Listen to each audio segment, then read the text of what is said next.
नमस्कार साथियों, स्वागत है आप सभी का आपके अपने यूट्यूब चैनल फ्री विद्या पाओ में।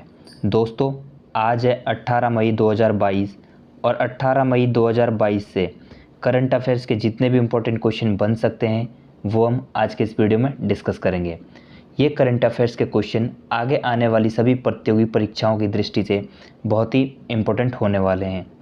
दोस्तों, आप इस वीडियो को अंत तक ज़रूर देखिए। जो चैनल पर नए हैं वो चैनल को सब्सक्राइब कर दीजिए। इस वीडियो की पीडीएफ के लिए आप हमारे टेलीग्राम चैनल को ज्वाइन कर लीजिए।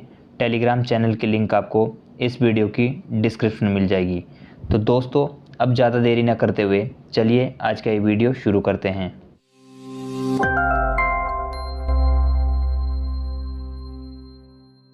आज का सबसे पहला क्वेश्चन हमारा, हाल ही में विश्व दूरसंचार और सूचना समाज दिवस कब मनाया गया है?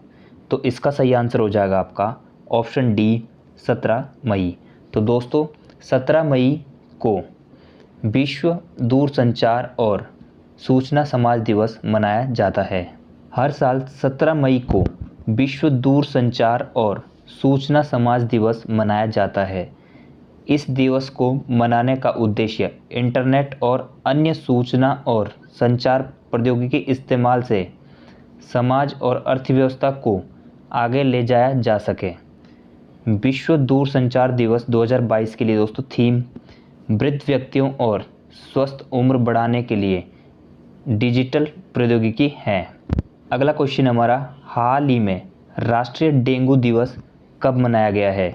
तो इसका सही आंसर हो जाएगा आपका ऑप्शन सी 16 मई।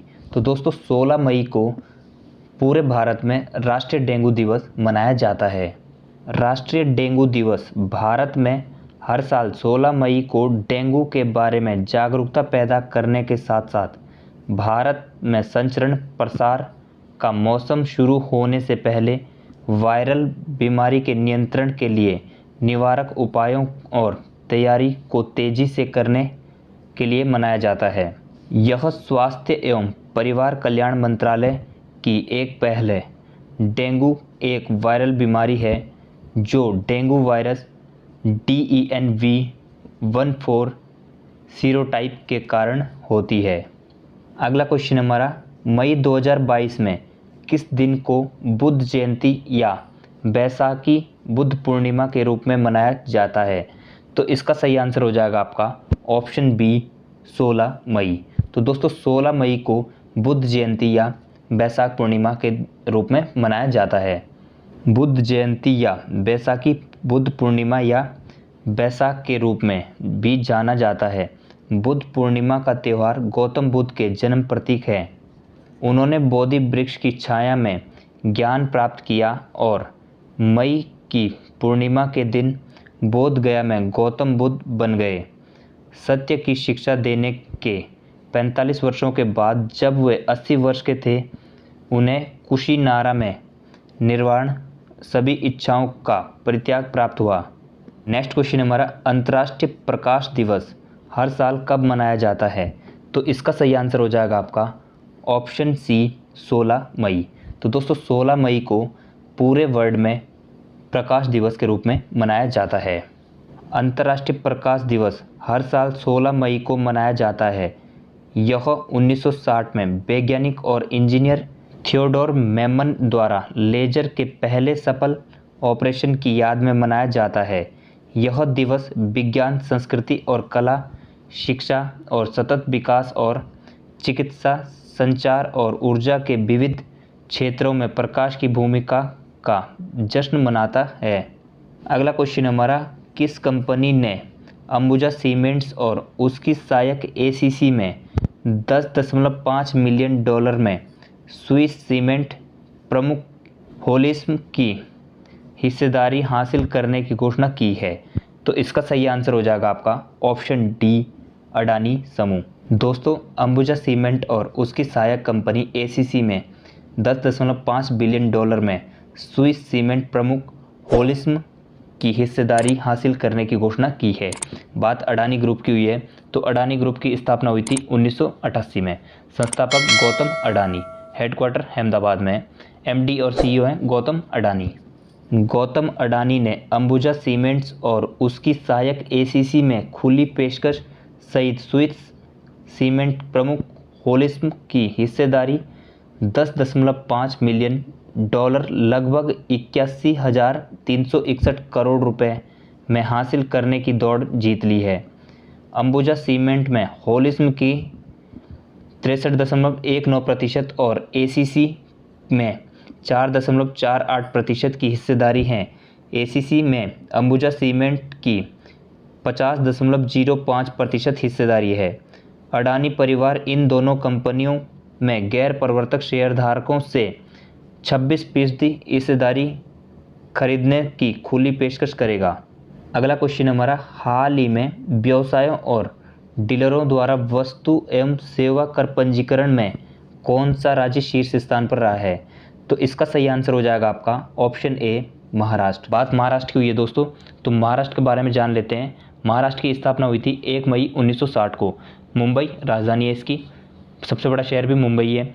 जिले 36, राज्यपाल भगत सिंह कोश्यारी, मुख्यमंत्री उद्धव ठाकरे, लोकसभा सीटें 48, राज्यसभा सीटें 19, साक्षरता दर 84.8%, लिंगानुपात 1000 पुरुषों पर 919 महिलाएं। प्रमुख पड़ोसी राज्यों में गुजरात, मध्य प्रदेश, कर्नाटक, छत्तीसगढ़ और तेलंगाना इसके प्रमुख पड़ोसी राज्य हैं। प्रमुख नदियों में गोदावरी, कृष्णा, नर्मदा, तापी, पेनगंगा और इंद्रावती इसकी प्रमुख नदियां हैं। प्रमुख राष्ट्रीय उद्यान में चंदौली राष्ट्रीय उद्यान, गुगुमल राष्ट्रीय उद्यान, तंडोवा अंधारी टाइगर रिजर्व, संजय गांधी राष्ट्रीय उद्यान, नवेगांव राष्ट्रीय उद्यान यहाँ के प्रमुख राष्ट्रीय उद्यान हैं। प्रमुख लोक नृत्य में लावणी, तमाशा, कोली, डिंडी, धनगरी और गाजा यहाँ के प्रमुख लोक नृत्य हैं।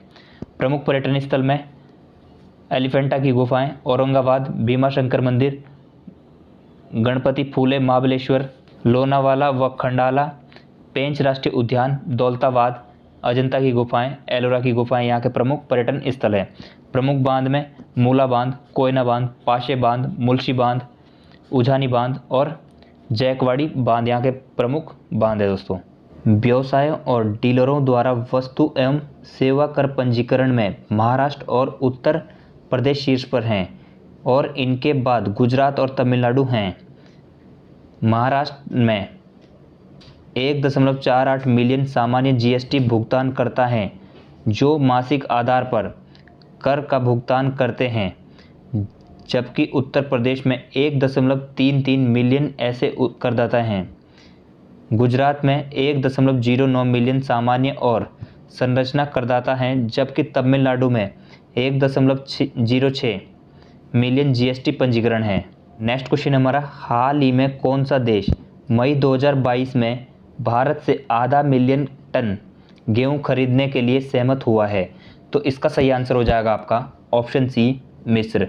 तो दोस्तों मिस्र देश भारत से मई 2022 में आधा टन मिलियन गेहूं खरीदने के लिए तैयार हो गया दोस्तों बात मिस्र की हुई है, तो मिस्र की राजधानी है कायरा, राष्ट्रपति है अब्देल फतह अल सीसी, प्रधानमंत्री मुस्तफा मदबोली, क्षेत्रफल 10,10,408 वर्ग किलोमीटर है, पूरे वर्ल्ड का 29वां देश है क्षेत्रफल के मामले में।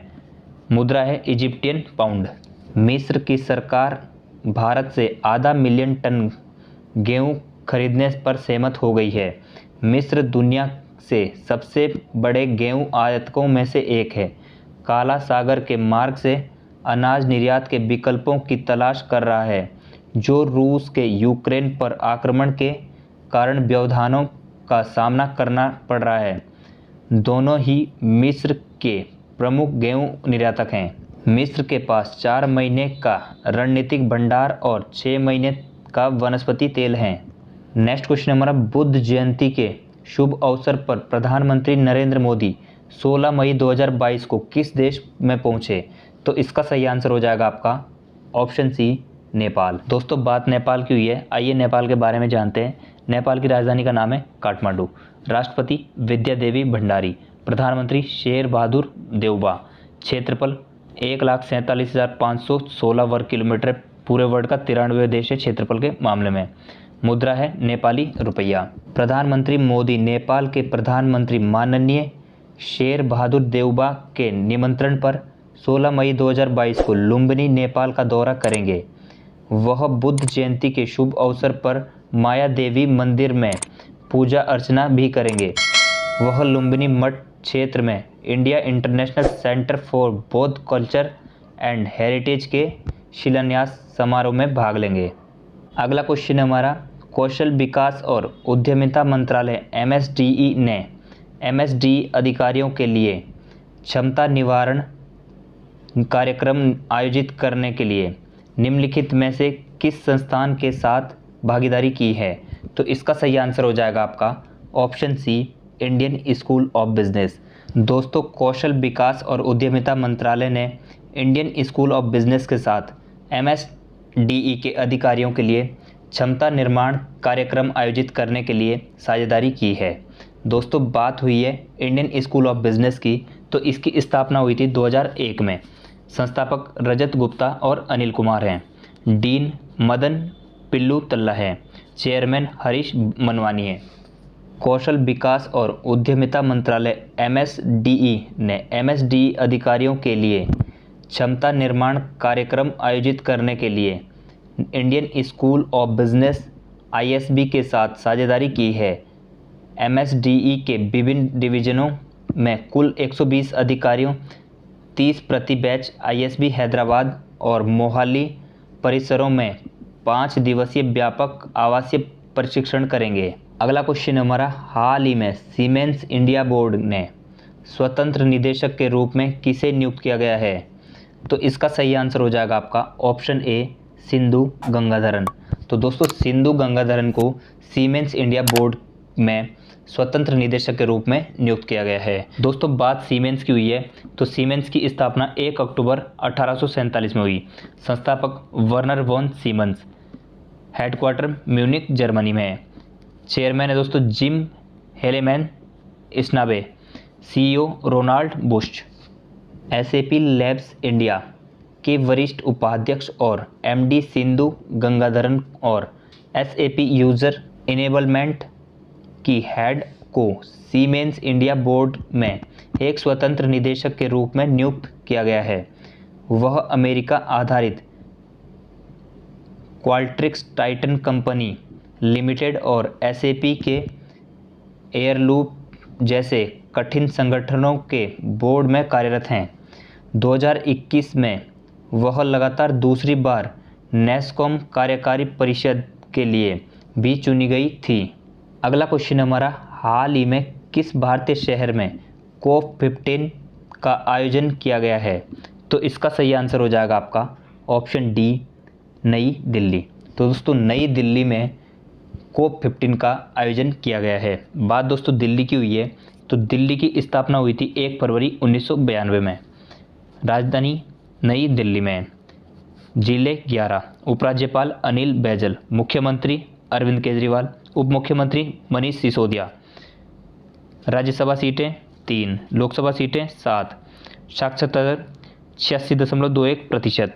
लिंगानुपात 1000 पुरुषों पे 868 महिलाएं। क्षेत्रफल 1484 वर्ग किलोमीटर। पूरे भारत का ये 32वां राज्य है क्षेत्रफल के मामले में। पड़ोसी राज्यों में उत्तर प्रदेश और हरियाणा है इसके। केंद्रीय पर्यावरण, वन और जलवायु परिवर्तन मंत्री भूपेंद्र यादव के नेतृत्व में भारतीय दल मरुस्थलीकरण के 15वें सम्मेलन के संयुक्त राष्ट्र सम्मेलन के लिए अबेजान कोटे डी आइवर पहुँचे। मरुस्थलीकरण का मुकाबला करने के लिए संयुक्त राष्ट्र सम्मेलनों के दलों के सम्मेलन का 14वें सत्र की नई दिल्ली में आयोजित किया गया था और भारत संगठन का वर्तमान अध्यक्ष है। अगला क्वेश्चन हमारा, हाल ही में ग्रामीण जनजातीय तकनीकी प्रशिक्षण परियोजना का उद्घाटन किस स्थान पर किया गया है? तो इसका सही आंसर हो जाएगा आपका ऑप्शन सी, भोपाल। तो दोस्तों, मध्य प्रदेश की राजधानी भोपाल में ग्रामीण जनजातीय तकनीकी प्रशिक्षण परियोजना का उद्घाटन किया गया है। दोस्तों, बात यहाँ पर भोपाल की हुई है, तो भोपाल दोस्तों मध्य प्रदेश में आता है, मध्य प्रदेश की राजधानी है। तो इसकी स्थापना हुई थी 1 नवंबर 1956 को। राजधानी भोपाल। सबसे बड़ा शहर इंदौर। जिले 52। राज्यपाल मंगूभाई छगनभाई पटेल। मुख्यमंत्री शिवराज सिंह चौहान। लोकसभा सीटें 29, राज्यसभा सीटें 11। साक्षरता दर 70.6%। लिंगानुपात 1000 पुरुषों पर 931 महिलाएं। क्षेत्रफल 3,08,245 वर्ग किलोमीटर दूसरा राज्य है क्षेत्रफल के मामले में। पड़ोसी राज्यों में उत्तर प्रदेश, छत्तीसगढ़, महाराष्ट्र, गुजरात और राजस्थान है। प्रमुख नदियों में नर्मदा, चंबल, सोन, ताप्ती, बेतवा, क्षिप्रा, काली सिंध, माई और वैनगंगा यहाँ की प्रमुख नदियाँ हैं। प्रमुख राष्ट्रीय उद्यान में कान्हा राष्ट्रीय उद्यान, बांधवगढ़ राष्ट्रीय उद्यान, पन्ना राष्ट्रीय उद्यान, सतपुड़ा राष्ट्रीय उद्यान, पेंच राष्ट्रीय उद्यान, जीवाश्म राष्ट्रीय उद्यान, संजय राष्ट्रीय उद्यान यहाँ के प्रमुख राष्ट्रीय उद्यान हैं। प्रमुख लोक नृत्य में बधाई, सेला, चरकोटा, रीना, बिमला, भगोरिया, भटकी, गोचो, बार और लहंगी यहाँ के प्रमुख लोक नृत्य हैं। प्रमुख पर्यटन स्थल में पंचमढ़ी, अमरकंटक, खजुराहो, मांडू, सांची, विदिशा, ग्वालियर, उदयगिरी की गुफाएं और मुक्तागिरी और उज्जैन यहाँ के प्रमुख पर्यटन स्थल हैं। प्रमुख बांध में इंदिरा सागर बांध, ओमकारेश्वर बांध, गांधी सागर बांध, बाण सागर बांध, भीमघाट बांध और राजघाट बांध यहाँ के प्रमुख बांध है दोस्तों।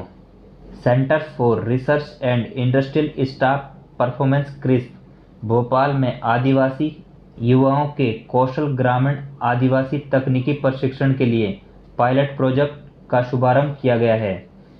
यह परियोजना भारत के 6 राज्यों मध्य प्रदेश, छत्तीसगढ़, गुजरात, राजस्थान, महाराष्ट्र और उड़ीसा से चुने गए 17 जिलों के लगभग 250 लाभार्थियों के लिए प्रशिक्षण प्रदान करना चाहती है। किया जाएगा।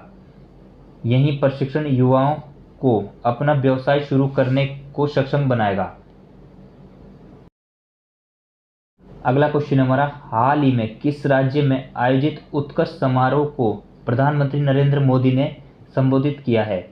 तो इसका सही आंसर हो जाएगा आपका ऑप्शन सी, गुजरात। तो दोस्तों गुजरात राज्य में आयोजित उत्कर्ष समारोह को प्रधानमंत्री नरेंद्र मोदी ने संबोधित किया है। बात दोस्तों गुजरात की हुई है तो गुजरात के बारे में डिस्कस करते हैं।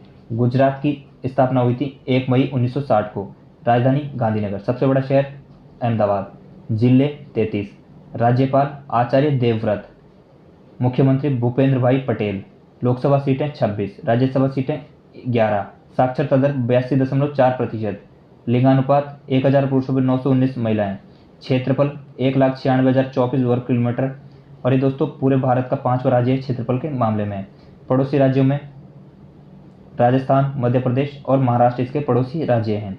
प्रमुख नदियों में नर्मदा, साबरमती, माई, माछू, हिरण, रूपेन और कीन इसकी प्रमुख नदियां हैं। प्रमुख राष्ट्रीय उद्यान में गिरवन राष्ट्रीय उद्यान, बिलावदार राष्ट्रीय उद्यान, बसंदा राष्ट्रीय उद्यान, मैरिन राष्ट्रीय उद्यान यहाँ के प्रमुख राष्ट्रीय उद्यान हैं। प्रमुख लोक नृत्य में गरबा, डांडिया, भवई, तिपन्नी, पवर, पदर, हुंडो यहाँ के प्रमुख लोक नृत्य हैं। प्रमुख पर्यटन स्थल में द्वारिकाधीश मंदिर, सोमनाथ मंदिर, नागेश्वर ज्योतिर्लिंग, कीर्ति मंदिर। प्रमुख बांध में दोस्तों यहाँ पे सरदार सरोवर बांध, उकाई बांध, दांतीवाड़ा बांध, धारोई बांध, कड़ाना बांध, धौली धज्जा बांध और कमलेश्वर बांध यहाँ के प्रमुख बांध है दोस्तों। प्रधानमंत्री ने भरूच में उत्कर्ष समारोह को संबोधित किया। प्रधानमंत्री श्री नरेंद्र मोदी ने आज गुजरात में भरूच में वीडियो कॉन्फ्रेंस के जरिए उत्कर्ष समारोह को संबोधित किया। यह कार्यक्रम जिले में राज्य सरकार की 4 प्रमुख योजनाओं के 100% सैचुरेशन का उत्सव है, जो जरूरतमंद लोगों को समय पर वित्तीय सहायता प्रदान करने में मदद करेगा। इस अवसर पर गुजरात के मुख्यमंत्री श्री भूपेंद्र भाई पटेल उपस्थित थे। आज की इस वीडियो का सबसे आखिरी क्वेश्चन हमारा, हाल ही में केईबी हाना बैंक पर आरबीआई ने कितना जुर्माना लगाया है?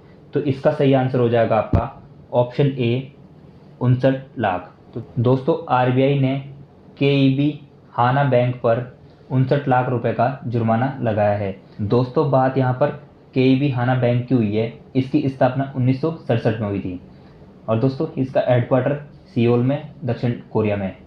इसके अध्यक्ष और सीईओ इसके पार्क सुंग हो हैं। भारतीय रिजर्व बैंक ने कोरियन बैंक केईबी हाना बैंक पर जमा पर ब्याज दर से संबंधित कुछ नियमों का पालन न करने पर 59 लाख रुपए का जुर्माना लगाया है। भारतीय रिजर्व बैंक जमा पर ब्याज दर निर्देश 2016 पर आरबीआई द्वारा जारी निर्देशों का अनुपालन न करने के लिए कोरियाई बैंक को दंडित किया गया है। दोस्तों, आज का ये वीडियो हमारा यहीं पे समाप्त होता है। अगर आपको ये वीडियो अच्छा लगे दोस्तों तो लाइक कर देना, शेयर कर देना, और दोस्तों डेली करंट अफेयर्स की वीडियो देखने के लिए आप हमारे चैनल को सब्सक्राइब कर लीजिए, बगल में नोटिफिकेशन बेल को प्रेस कर लीजिए ताकि डेली करंट अफेयर्स के नोटिफिकेशन सबसे पहले आप लोगों तक पहुंचते रहें। जय हिंद, जय भारत, जय उत्तराखंड।